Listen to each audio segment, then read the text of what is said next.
this episode, Alice and Andre talk to me about the United Nations Environment Assembly, also known as UNEA, which is the decision-making body of the United Nations Environment Programme. UNEA takes place in Nairobi every second year, and it's always preceded by the so-called OECPR, which stands for the Open-Ended Committee of Permanent Representatives. This committee functions as the working level meeting that prepares decisions and resolutions for official approval by UNEA. This year, UNEA 6, as it was called, took place in late February, and I joined some of the preparations for that meeting. So in this episode, we discuss some of the things that took place during the OECPR and UNEA to draw attention to those processes of international environmental governance that influence the agenda of domestic environmental policy making. Join us and listen. Right, so actually I wasn't at the UNEA 6. I was in Nairobi at the UNEP headquarters the week prior to UNEA 6, which is where the OECPR takes place. And the OECPR stands for the Open-Ended Committee of Permanent Representatives. And so that's sort of the prep meeting where resolutions and decisions get tabled, that means presented, and then get negotiated. So the purpose of that week of OECPR meetings is for all important decisions and resolutions to get to the point that they can be officially approved by the UNEA, the Environment Assembly, in the week after. So it's kind of the working meeting or the preparatory meeting. And I was at that meeting, but not at the actual UNEA. Okay, and during the actual UNEA, that's when proposals get voted and they get adopted or potentially dismissed for a next assembly or something, right? So you don't know that at the stage of the OECPR. Well, that's right. I mean, at the UNEA, those decisions and resolutions that are prepared they are prepared in the months prior, and then member states, introduce them. First online, they're uploaded for other parties and member states to take a look at the proposed resolutions and then maybe debate them in their capitals to see whether they agree or whether they have any issues with the language that's being proposed, and they can then prepare, right? And then they will meet at the OECPR in that week prior to the UNEA, and that's when they negotiate any outstanding issues related to those resolutions and decisions.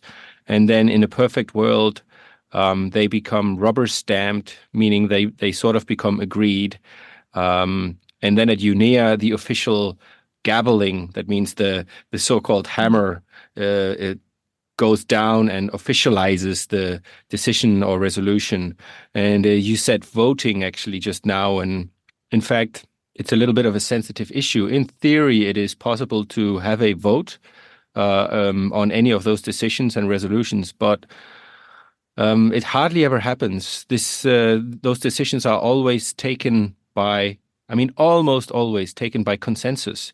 And that's why maybe it sometimes takes very long to actually arrive at that consensus. So basically the option to vote on something is almost never considered. In theory, it's possible, but in practice, it's hardly ever seen.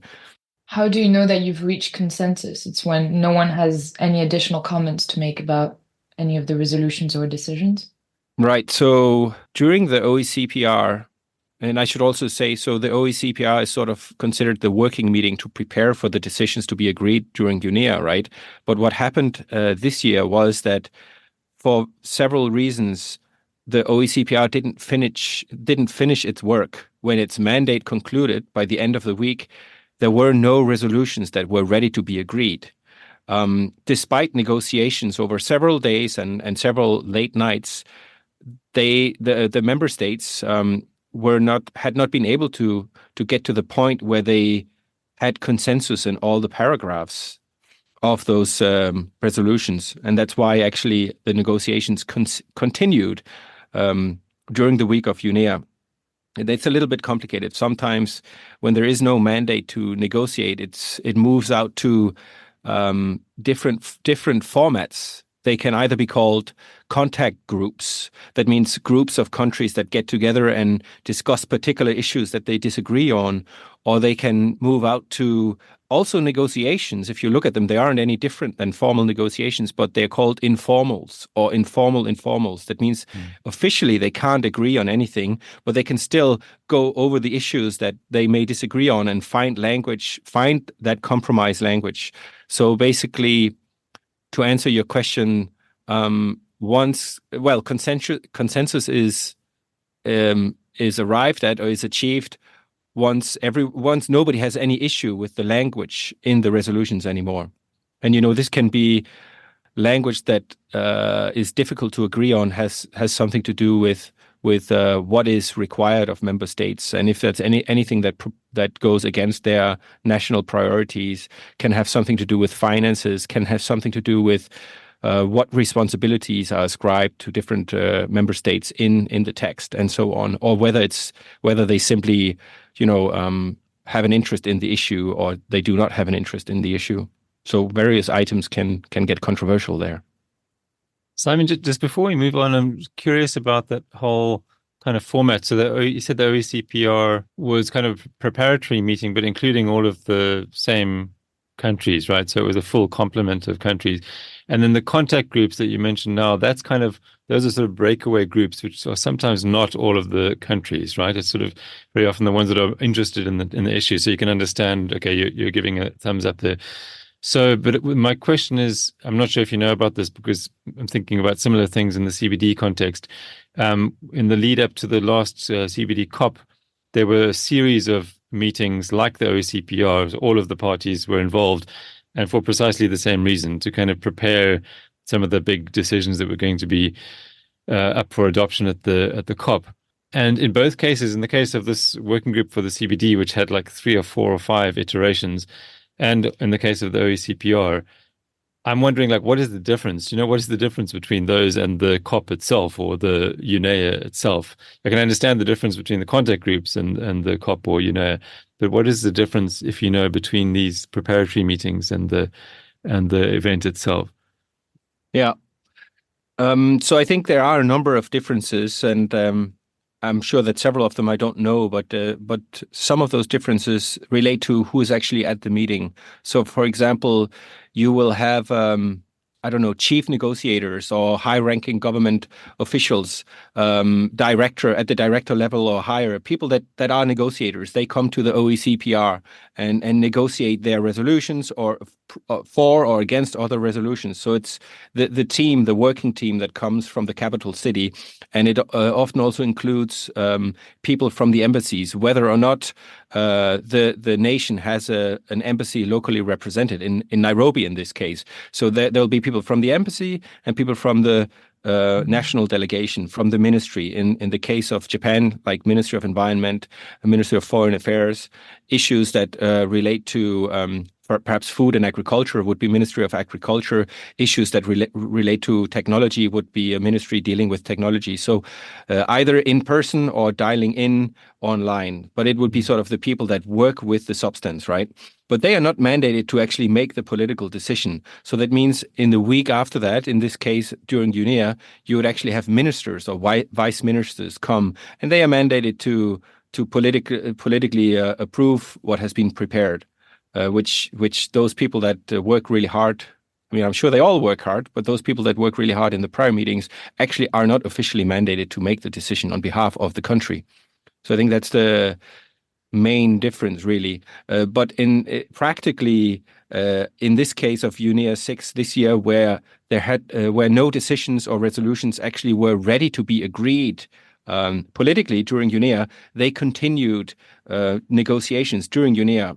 And that can get a little bit complex or complicated, right? Because let's say the substance experts, negotiators have sat and negotiated something for hours and hours and days, and then are almost ready, or there's still some issues left over, and then you get the political, the ministers and vice ministers coming in, and they may or may not actually slightly change what has almost been agreed on. So it is probably preferred that that the substance working level prepares things for the political decision to be taken in the week after, but it's just not always possible. And so, how many countries were there? All the UNEP members, right?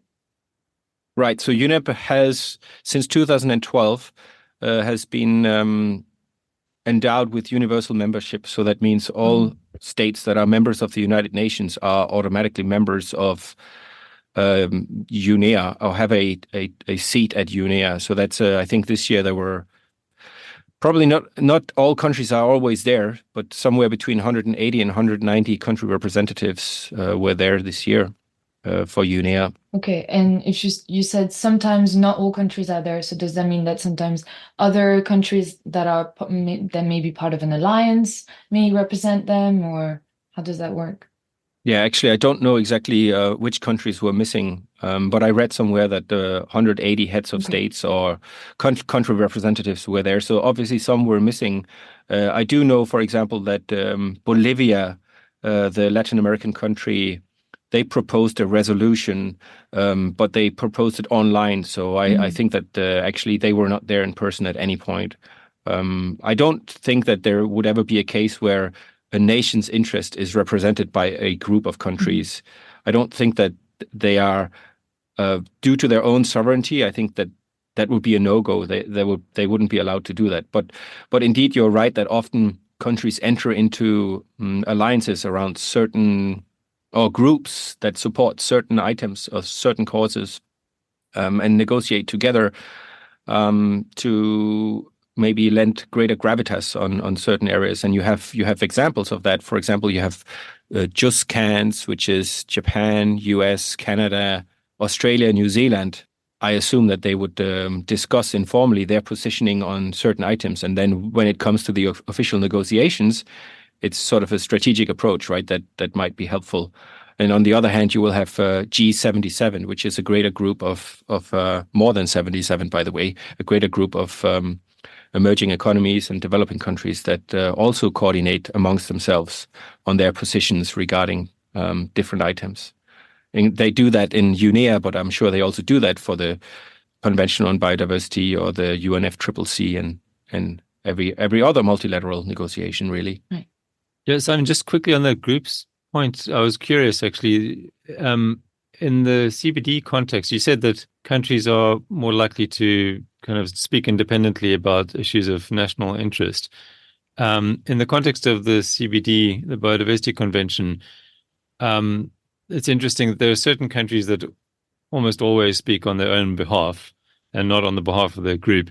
And then other countries, specifically the African countries, which almost always speak on behalf of the continent.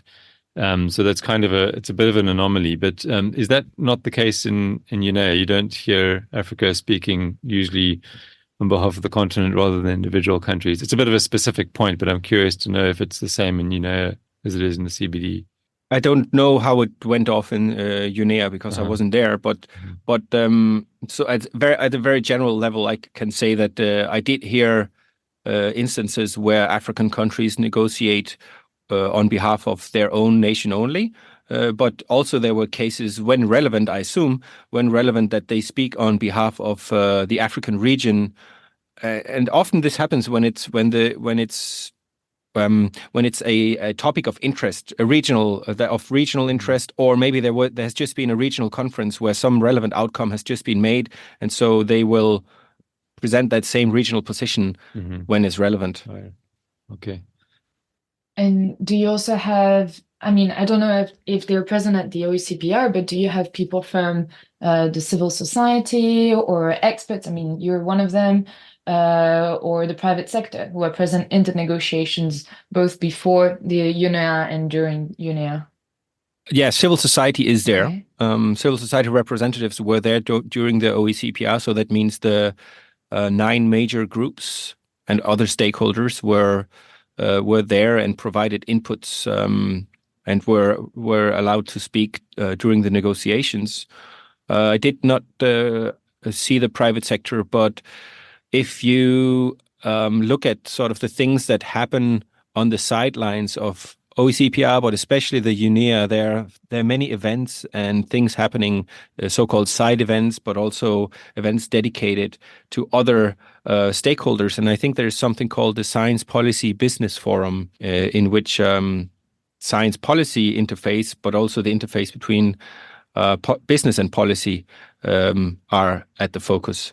So you will really have many different stakeholder interests represented, either at the sidelines or at the center stage. They're all there. Can they also propose resolutions or decisions? No, resolutions and decisions, as far as I'm aware, are only can only be proposed by member states. So, Simon, you mentioned that I think it's quite an interesting point. You mentioned that civil society and major groups can't propose resolutions or decisions. In the context of other discussions like this, the same thing applies. It's only countries that can do that, and it's also only countries that can propose that anything be changed in the text that's being negotiated. In this case, the OECPR didn't manage to finish their decisions and resolutions, but if they had managed to finish it, would that mean that? So the normal process is that organizations and observers from the floor can make a suggestion, and then if that's picked up by a country, it'll then make its way into the text, right? Or it'll be up for discussion to change the text. So are things any different in the case if the OECPR had finished its preparation of resolutions and decisions? Would that mean that at the actual UNEA discussion itself, there would not be any opportunity for observers to propose changes, or does nothing really change? I think even if a piece of text, whether it's a decision or resolution, even if this is agreed at REF, even if this is actually unofficially already enjoys consensus at the end of the OECPR and is then presented to the UNEA itself, even then, of course, a minister for the environment of country X has the right to say, we want this or we disagree with this. So it's perhaps perceived as difficult for the protocol, but I'm quite sure that they still have that right, and it can happen in theory. And I'm sure if we talk to someone who is much more of an expert than I am on this area, they will probably be able to name a few examples where this has indeed happened. To try to elaborate on what was also in your question is also that non-state actors or civil society are not allowed to, let us assume that it's correct, they are not allowed to propose resolutions on their own, but they can, when they make statements, they can insist that this term is problematic, or the way that the term farmers is changed to food providers is problematic. So they can raise concerns, and they will be reflected in the protocol, but generally civil society will approach a sympathetic member state on their issue and will say, look, we actually have a serious issue about this point, or we really want this text to change slightly to reflect this concern. And then the member state will, if they agree with it, will, on behalf of the non-state actor, bring this forward into the negotiations. So that's an example of lobbying, right? Where different positions from non-state actors get taken up by member states. And civil society will generally be aware of what countries are sympathetic or skeptical, supportive and non-supportive to different issues, and will know which countries or groups of countries they can approach on what issues. And it's interesting because you mentioned that there aren't that many representatives from the private sector, which I know can be an issue for the COP on climate, or maybe the CBD as well. So I wonder why the private sector doesn't feel like they can come and lobby there, maybe. But it still does affect the national legislation just as much as the COPs or any other multilateral that's actually right? a question. That's a good question, actually. Is it as influential as, maybe that's the reason? Maybe UNEA is, and my perception is maybe UNEA is not as influential as the multilateral environmental agreements, or the specific ones, at least. I think first we have to say that it's not such that there is no private sector representative, or there are no private sector representatives there. I'm sure that they are there. I just was not able to pay attention to where they were, and what they were actually saying. But I'm sure they are there. I know. I mean, I was told by people who are engaged in the International Negotiations Committee on the future global agreement on plastic pollution, right? Which we have also covered in previous podcast episodes. I do know that the private sector is much more strongly present there. And maybe that is because there's an expectation that this will be a legally binding agreement. And we know that certain private sector companies play a very strong role in throughout the supply chain or value chain of plastics. So maybe it's more concrete there that their interests are touched upon, and perhaps less so during UNEA, because maybe, Andre, as you indicate, what do these resolutions and decisions actually affect? That's a question, right? It's not such that this is a binding international piece of international law at the moment when it gets agreed. It is rather a way that let's say the agenda and the agenda of international environmental governance and law is pushed forward by issues of concern that get a resolution. Where, for example, we had a resolution proposed by the EU on circular economy, which, by the way, didn't successfully make it through. We had a resolution by the government of Japan on synergies, which was approved. Or we had a resolution proposed by Bolivia on living well in balance and harmony with Mother Earth and Mother Earth-centric actions, which Bolivia submitted online at a very late stage, and which was basically not successful, which was denied due to procedural reasons, but probably also substantial reasons, because what Bolivia proposed is a challenge to the predominant approach to environmental governance. So you said there were about 15 proposals, right? And within that, you mentioned Japan's proposal on synergies. But around that, I was kind of wondering whether I thought synergies were a given when we talked about any sort of environmental issues, right? If you talk about the fact that you have to mitigate or adapt to climate change, then you probably also have to make sure that those actions won't affect the biodiversity or they won't degrade further the environment. So what was the purpose of that specific proposal? For example, it did get adopted, and so what were the gaps and challenges that were being addressed by this proposal? Yeah. So actually, UNEA 6 adopted 15 resolutions. Okay. Out of, I think, then more than 20. Right. So UNEA 6 adopted 15 resolutions out of more than 20 proposed resolutions. Some failed, some didn't make it, but 15 made it. And they also adopted 2 decisions and a ministerial declaration. And in particular, the resolution on synergies proposed by the government of Japan, you could say that it should be common sense that when you deal with climate change, you should take into account biodiversity concerns, or when you deal with plastic pollution, you should deal with chemicals and so on and so forth. I think that's true, but it's just not always done, because many of the existing instruments that have a history ranging 20 or 30 years that whether they try to tackle the certification or climate change or biodiversity, they have their own mandates.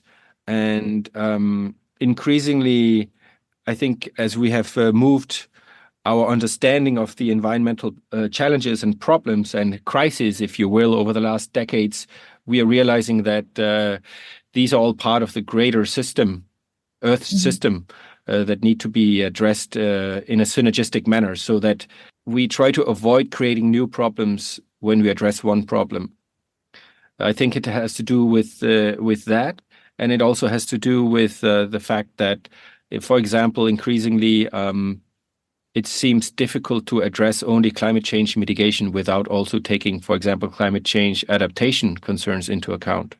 And so in different instruments, increasingly you see that they need to address not only their narrow, original, confined topic, but also need to address more broad development concerns.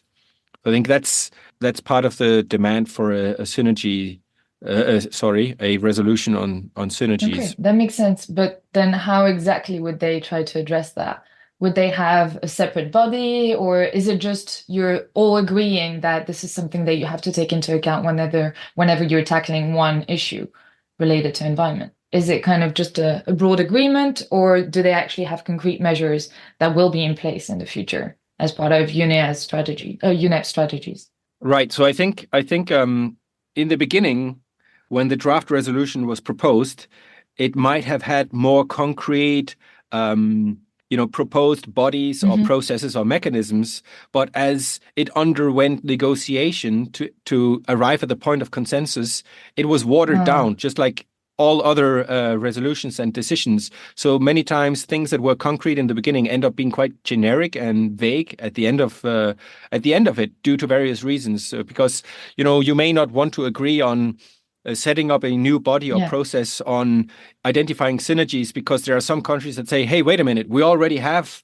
something in place that looks at it, and we don't want to create too many processes and bodies that just overlap and actually end up diluting focus and funding when the funding is already limited. So in that sense, what you end up getting is something that's more generic, but still it sets in motion. It not only does it draw attention to the fact that synergies are important, and that maybe environmental authorities have more of a pretext to collaborate with non-environmental authorities at the national level due to this call for synergies, but also already existing mechanisms that deal with biodiversity, like the NBSAPs, that's the National Biodiversity Action Plans, or the climate change national communications, that they not only communicate on biodiversity on the one hand and climate change on the other, but that they also consider important development aspects, such as those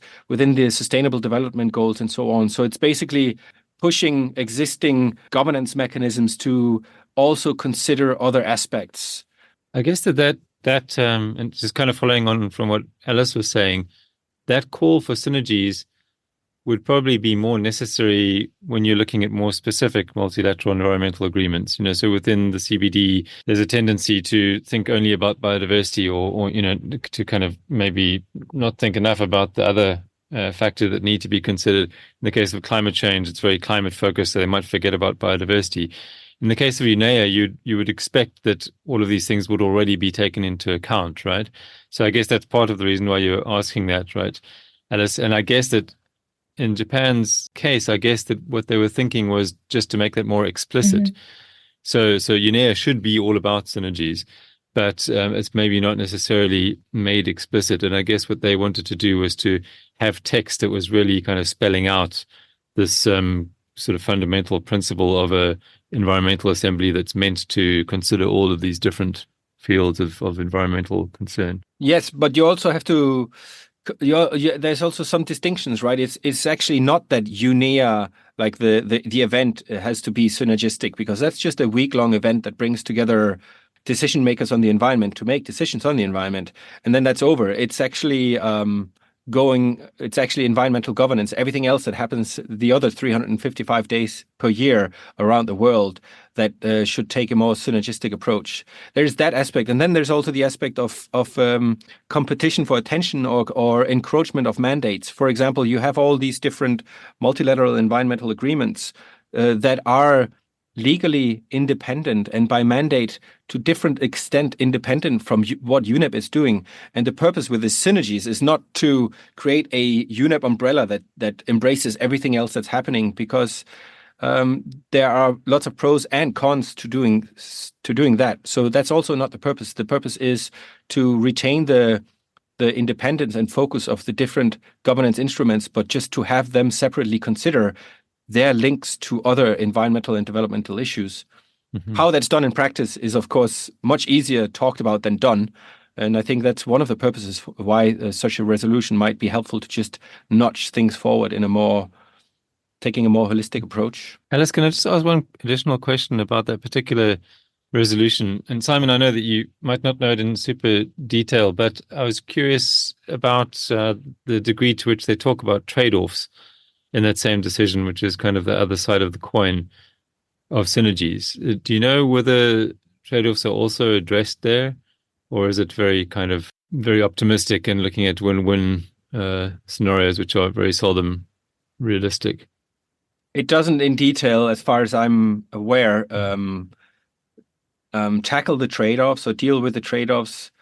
But I'm sure that part of the challenge of getting this resolution agreed upon, and part of the reason for why it was watered down, is probably that some countries, point out that not everything is a win-win or a win-win-win, and that there are losers and that there are trade-offs, and therefore focusing only on synergies might be painting half a picture. Mm-hmm. So I think has been sort of part of the challenge of this getting through. But again, as far as I'm aware, it doesn't contain language on the trade-offs, but it does contain language around promoting synergies, cooperation or collaboration for national implementation of multilateral environmental agreements and other relevant environmental instruments. So it doesn't even touch upon the fact that everything will be a synergy, but basically just promoting it where it can be happening, where a synergy can happen. Right. Okay. I also feel like this is probably kind of UNEP's mandate, not to sort of make sure that all the different assembly, like all the different resolutions and the I don't know, important environmental missions and projects are coordinated. And maybe it was kind of a call towards UNEP to a reminder for them to make sure that as an umbrella agency, they're not an agency, but like a program, they should make sure that all the different projects that they're financing or they're developing are coordinated well, and that one of them is not like a trade-off to another. Or you often have this skepticism towards new initiatives, basically saying, is this an efficient use of resources? You have governments providing voluntary contributions to UNEP's operational budget, and that's in the millions for some countries. And so, of course, they have some accountability with their voters at home to say, well, what's actually happening with the funding support that we provide internationally to different organizations, including UNEP. So in that sense, the argument for synergies is that finance is spent efficiently without wasting resources. That's one thing. But on the other hand, it's not that you should have an all omnipotent UNEP and United Nations Environment Program. For example, in this resolution, UNEP is, at least for a start, merely requested to help collect and share good practices on what constitutes synergistic approaches or synergies. So it's not this orchestration mandate that UNEP is supposed to look at what's happening here and there, but merely showing how we can actually take synergistic approaches. Thank you for listening to About Sustainability. Please subscribe at podcast.iges.jp or search for About Sustainability wherever you normally get your podcasts. If you've got feedback, you can review us on your podcast directory of choice or reach out on Twitter at IGES_EN. About Sustainability is produced by the Institute for Global Environmental Strategies. Any views expressed during the podcast are those of the speaker at the time of recording and do not necessarily reflect the views of IGES. Thank you for choosing to spend your time with us. We don't take that lightly, and we hope you'll join us next time.